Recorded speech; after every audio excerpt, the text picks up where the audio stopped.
Gerakan yang bagus. Seorang yang terlalu banyak berpikir.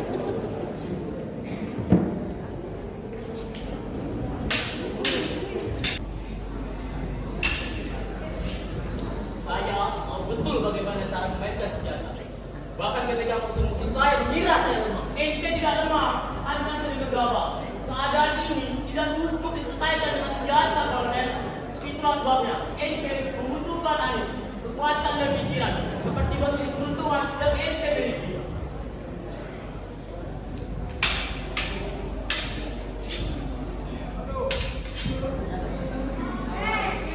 Hati-hati lihat Anda.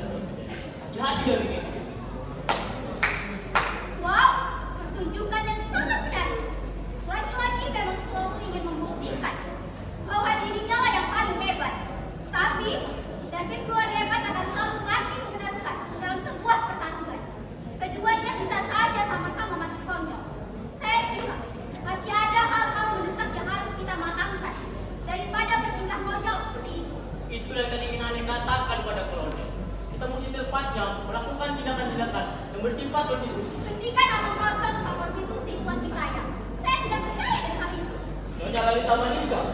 Ada bicara Nyonya. Seakan-akan Nyonya yang memimpin. Ya, syukurlah mendengar Anda masih baik. Apakah Anda mengharapkan saya kembali sudah ini semua? Ingat, bagaimanapun, saya bukan urusan presiden membantu.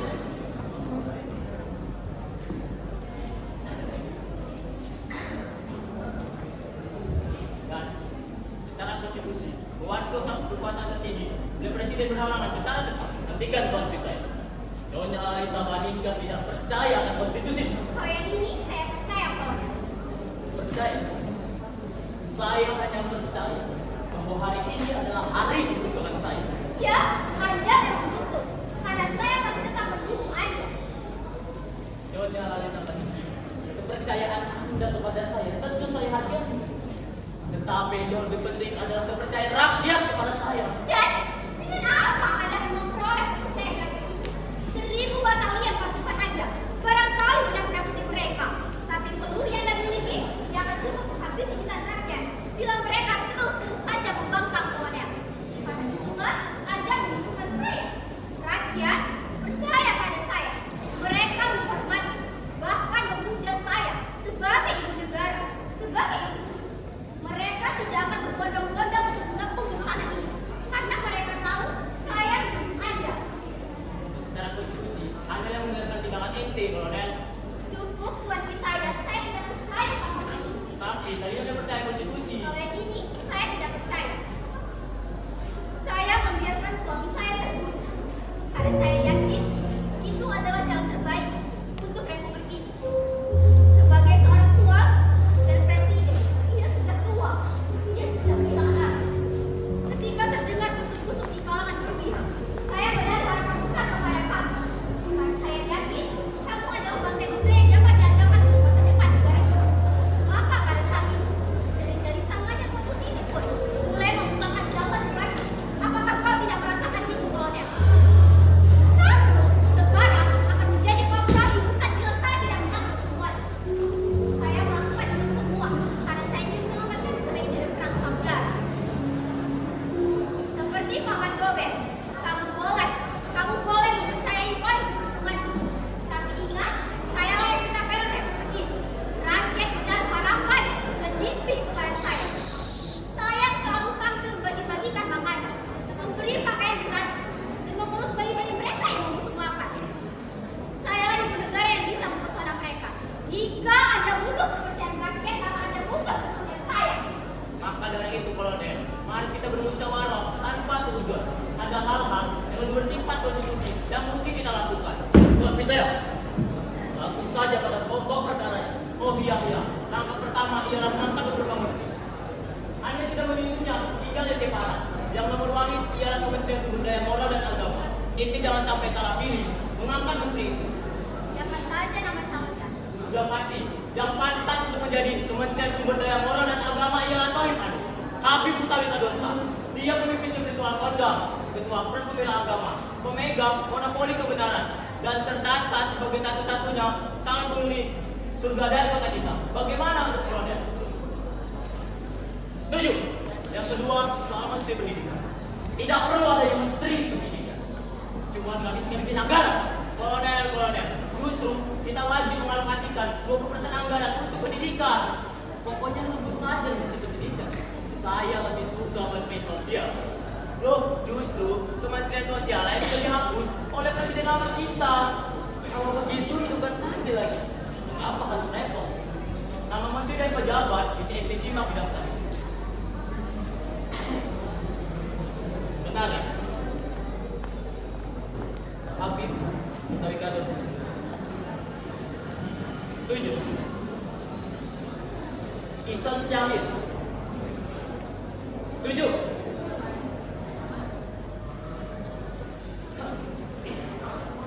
Apa? Ridho. Mengapa nama ini ada di sini Tuan kita ya? Ia hanyalah orang yang sedang menyiksa rakyat kita saja. Saya tidak setuju. Baik, kolonel. Sekarang bagaimana dengan kursi nomor 1 Tuan kita? Secara konstitusi kita harus tepatnya melaksanakan. Apa? Pemilu? Anda tidak percaya kemampuan saya Tuan kita? Aku yakin kolonel, Anda percaya sama ente. Tetapi Republik ini mengatakan bahwa kita harus menjadi negara yang demokrasi. Ente mesti mampu itu. Apa kata dunia bila kita tidak menjalankan pemilu? Bisa dianggap kita militer Republik ini. Rakyat bisa bereaksi keras. Dan kita bisa kena embargo internasional, kolonel. Embargo apa? Saya mulai mencium-cium bau-bau pengkhianatan. Pengkhianatan.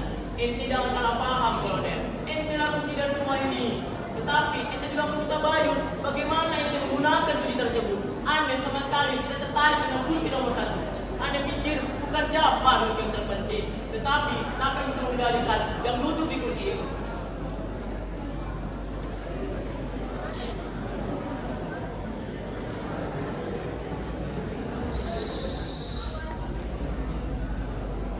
Dulu masa kecil, Anda suka sekali bermain bayang-bayang. Orang akan melihat gerak bayang-bayang itu, tetapi lupa siapa yang menggerakkannya. Bayang-bayang itu seperti hidup, padahal kita yang memainkannya. Itulah mengapa seorang jagoan tembak bisa menembak lebih cepat daripada bayangannya. Itulah ilusi bayangan, kolonel. Kita mesti menciptakan ilusi itu, memilih orang yang mau menjadi ilusi itu. Itulah manfaat mengadakan pemilu, kolonel. Menciptakan ilusi bahwa kita menjalankan demokrasi. Nanti kita ciptakan banyak bukti partai, partai besar, partai kecil, partai impian jaya Ancol. Nah, lalu kita biarkan setiap masyarakat mencalonkan diri jadi presiden. Biarkan mereka menjadi calon independen bagi diri mereka sendiri. Sudah pasti ini lebih banyak manfaatnya daripada udaratnya, kolonel.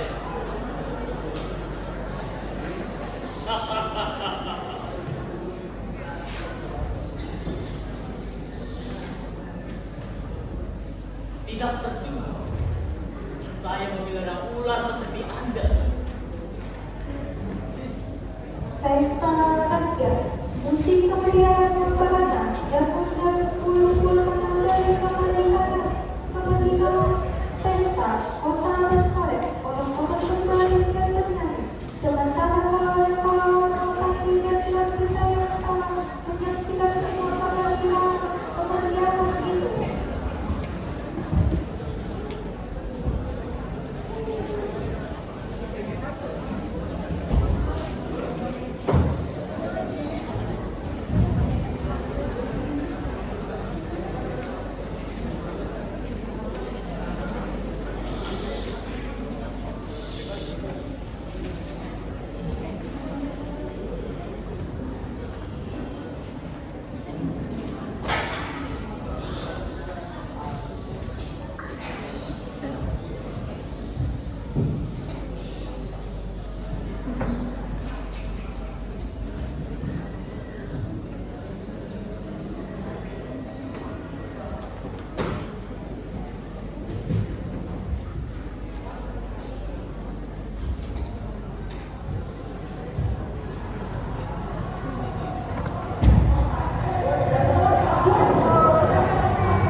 Sebagaimana diamanatkan konstitusi, setiap warga negara berhak memilih dan dipilih jadi presiden.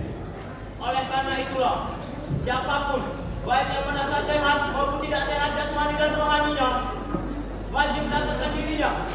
Yang tua, yang muda, ayo silakan mencalonkan diri menjadi presiden. Inilah saatnya ETT mengiklankan diri jadi pemimpin. Pendaftaran bisa secara langsung atau lewat SMS. Tinggal ketik rek, spasi pilih. Kirim ke PO Box 212. Keputusan pemenang bersifat mutlak dan tidak bisa diganggu gugat. Barang siapa yang tidak mencalonkan dan mendaftarkan dirinya menjadi presiden, maka akan dianggap membangkang dan merongrong stabilitas negara. Nah, sekarang silakan ente pada mendaftar. Mohon antri yang tertib, jangan rebutan kayak antri minyak atau sembako.